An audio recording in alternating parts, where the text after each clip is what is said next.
Hello, everybody. I'm Jared Rocco. This is my brother Justin Rocco. Hey. And this is the Fantasy Bros Podcast. It's not a game, it's a rich thing.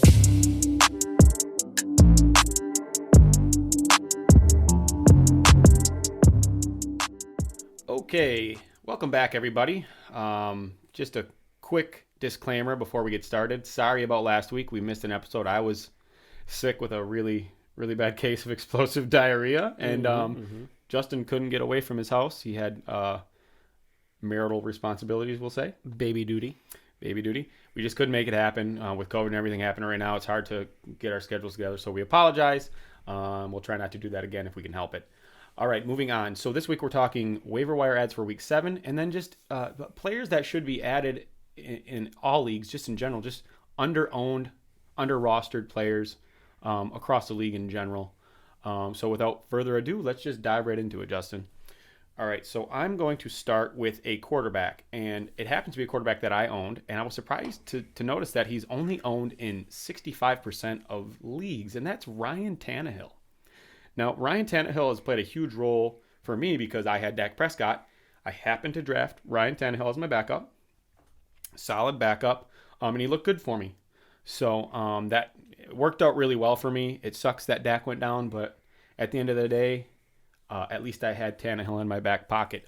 He's looked good this season, and the thing about him is people are so focused on Henry in the rush game that some of these receiving weapons are being overlooked, and Tannehill has an easier time than most finding an open man. So I think moving forward, Tannehill's going to have a great season. He'll finish in the top 10 for sure.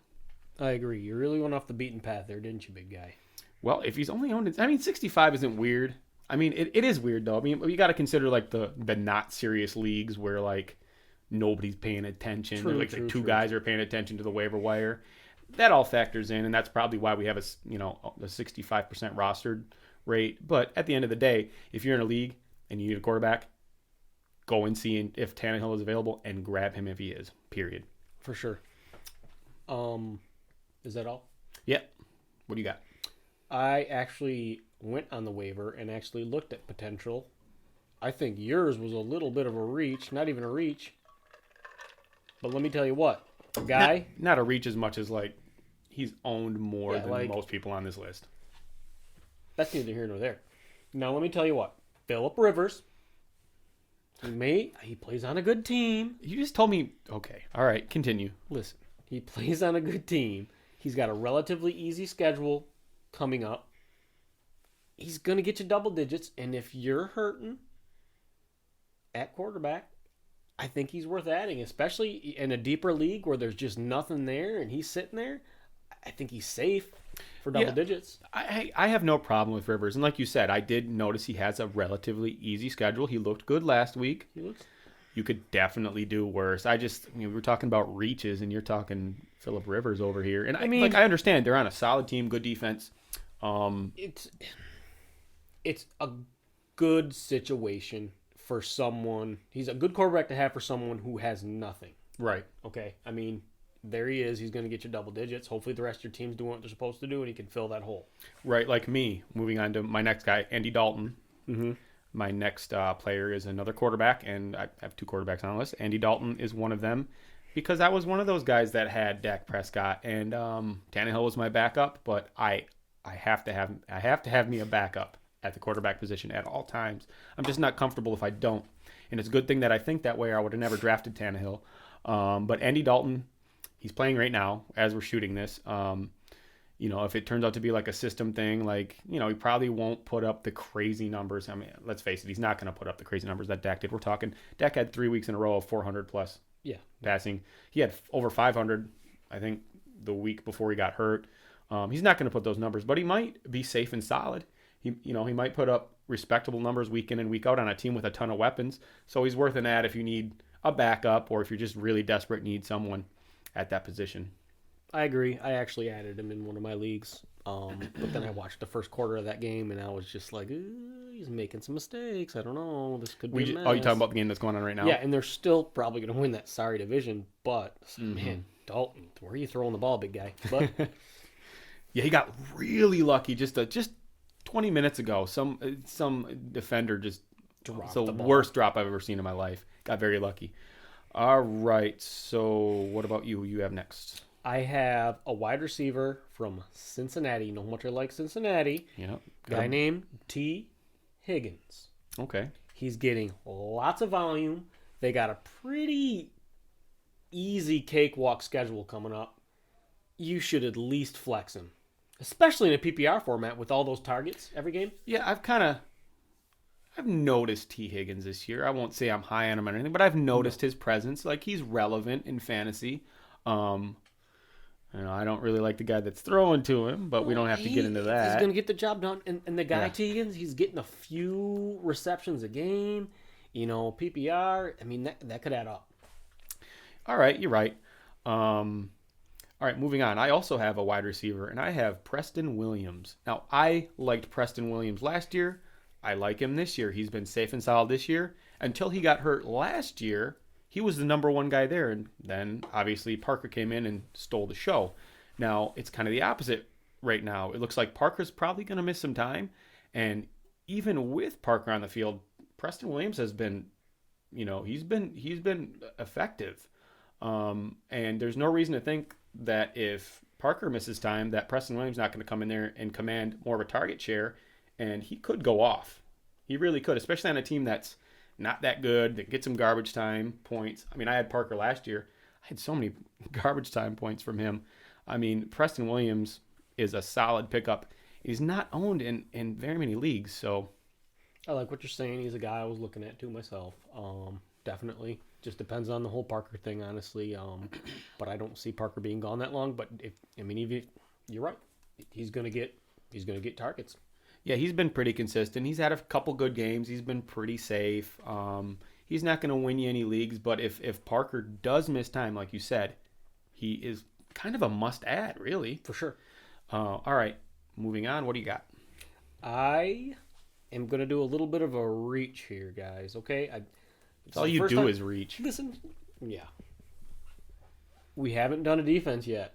Oh, Jesus. And I happen to notice that the Cleveland Browns are like in the top 10 defenses. Okay. Okay. Yeah. And they looked like a pretty good team, too. And they got a pretty easy schedule. One of the easier schedules coming up. I think if you need a defense, especially if you're a team who likes to play the waiver on a weekly basis, there's a lot of good matchups for the Cleveland Browns. I think they can get you 10 points easy in a lot of those matchups. So you think the Browns are a good team? I think they're a good team. I mean, I think we saw their true colors against the Steelers. Well, Steelers are one of the best teams in the NFL right now, right? That's true. That's very true. But there's a lot of history there too. I mean, so we got a defense. Sure, defenses are relevant in fantasy. I typically don't bring them up because they're kind of they lend themselves to a waiver wire streaming thing. It's kind of like people know that hey, these are defenses. We stream them when they have good matchups. But like you said, if they're in the top 10 defenses in the league and they've got a favorable schedule moving forward, then I mean it's good information. Use it if you want to. there's a couple weeks there you start the Cleveland Browns. If they're available and you don't like your defense's matchup or your defense is on a bye, pick them up, plug them in, especially if they have a favorable matchup. They're a top 10 defense with an easy schedule. Let's do it. Yep. Alrighty. What else do we have here? Let's see who else I have on this list. Oh, I got another wide receiver. Travis Fulgham. Now, this is a guy I would have had last week. He's a wide receiver for the Philadelphia Eagles, owned in only 23% of leagues.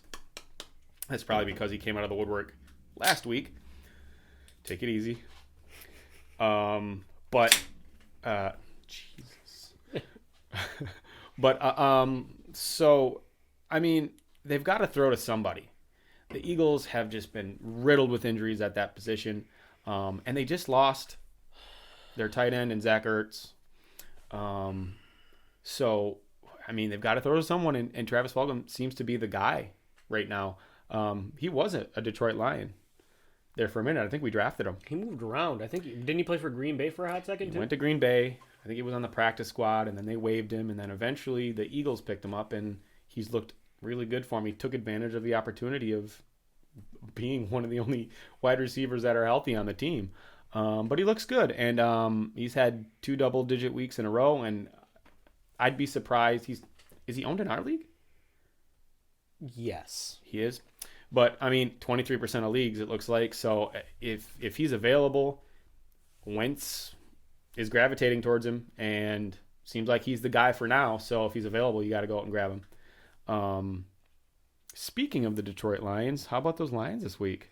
Oh, they beat a horrible team. Oh, they did. La-di frickin' da. We'll see what happens from here on They out. did. Well, so how did your fantasy week go this week? I mean, really, really, really bad. Who'd you play? Some asshole. Some The asshole. tiny pecker. Some asshole with a tiny pecker. I wonder who that could be. I don't know. Did that asshole with the tiny pecker happen to have someone named Derrick Henry on their team? Well, when 3 of your players combine for 5,000 points, you're going to win. Oh, the rest of your team scored like 2 points each. So that person also had Tannehill? Good for you. Did that person also have A.J. Brown? Yeah, those are the 3 guys. Man, I mean, hey, you know what? I normally wouldn't start Tannehill, but because I was so desperate after that Dak injury, I had to start him. So, yeah, sorry about that loss, man. That sucks. Hey, You as suck. long, if the Cardinals and Zerline combine for like 70 points, there's a chance. There's a chance. So you're saying there's a chance. Telling me there's a chance. Okay, so what do you got? Boston Scott. Okay, yeah, pretty obvious one. I have Miles Sanders. He had a decent game. I mean, if anytime you get double digits from a guy who left the game, it's just like, all right, as long as it's not like a season-long injury, I can live with not having him for a week. I also drafted Boston Scott, so I'm like in a perfect situation to start a backup. But I firmly believe Boston Scott can be the guy, at least for 1 week. At least for 1 week. Just do it for me. Show up. Don't be an asshole. Yep. I agree. That's a good one. Speaking of assholes, Alexander Madison screwed me this week. Okay, That sucks, man. my flex guy was Alexander Madison. I thought for sure He was no Dalvin Cook. Not easy matchup, but a pretty favorable matchup. How does he not put up 10, 15 fantasy points? I don't know. Beyond me. Because they got their ass beat. Yeah. What the basically, hell? somehow. Screw you. So my next guy, I have a tight end, and it's Dallas Goedert. He's eligible to come off IR in week 7, which times out perfectly because Zach Ertz went down with a high ankle sprain and is probably going to miss 3 to 4 weeks. So we were just talking about Fulgham and all the vacated targets, all those injured people. There's no reason to not think that Goddard will come in and at least get a decent target share, maybe some red zone targets. I think Dallas Goedert's a really good at the position this week. Did you have anybody else? Not really. A couple honorable mentions, maybe. Some of my favorite guys in the NFL, like a little Cole Beasley. Little Cole Beasley action. I mean, he's just Little Joe Burrow a action. sexy stud. Joe Burrow, he's not a sexy stud, but he's a stud. Beasley's We broke just even this week with our fantasy. pretty much. Right I in think you like the a upper half point. teens. Yeah. So I'm still the favorite to get that $20 in that bet from that last episode. Everybody saw that. I do have another running back and maybe 1 or 2 honorable mentions. I'm going to throw in Giovanni. I know you don't want to hear this, but Joe Mixon got hurt. Looks like it's not serious. And I know you're praying it's not. It's probably not. But I think if he misses any time moving forward, Gio looked good.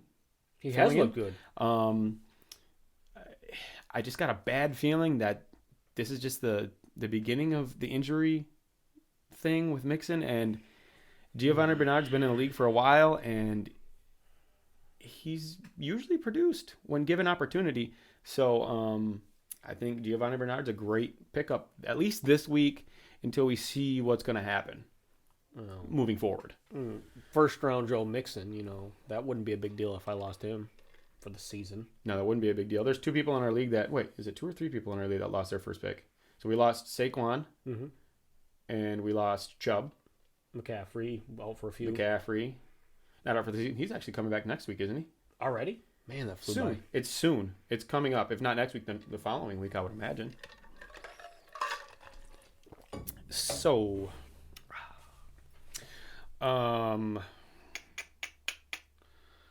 Yeah, I got an honorable mention. You know what his name is? What? He's owned in like 50% of leagues, which is I think is a travesty, and it's Gardner Minshew. Do you honestly be honest with me? Be honest with me. I like him to be on a roster, but like to Do you think he should be owned in more than 50% of fantasy leagues? that's a loaded question.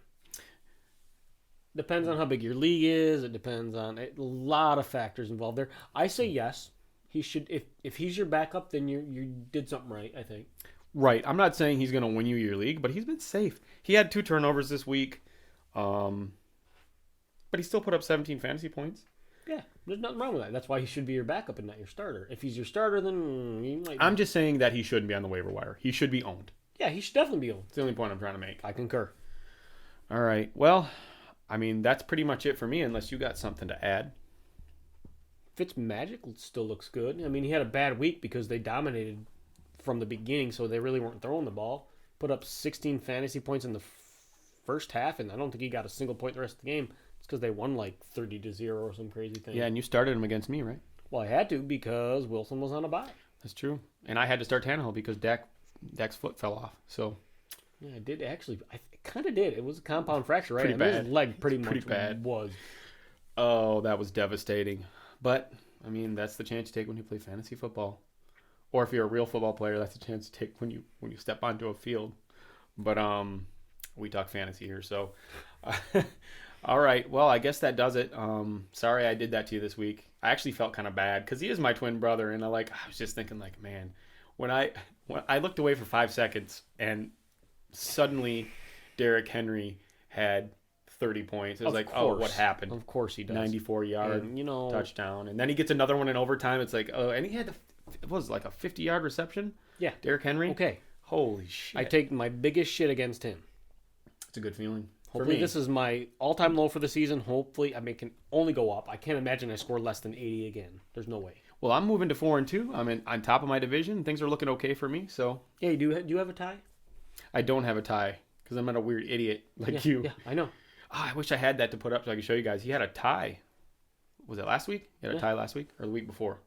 Week before. Anyways, he had a tie. Yeah. Which is nuts. But all right, guys, thanks for watching. Again, sorry we missed you last week, but we're planning on shooting every week moving forward as long as I don't get really sick and his wife, keeps his leash long for us so we can get some episodes shot. You go to hell. You go to hell and you die. All right. Again, thanks for watching. Please subscribe and leave a like for us, and we will see you next week. Thanks. Love you.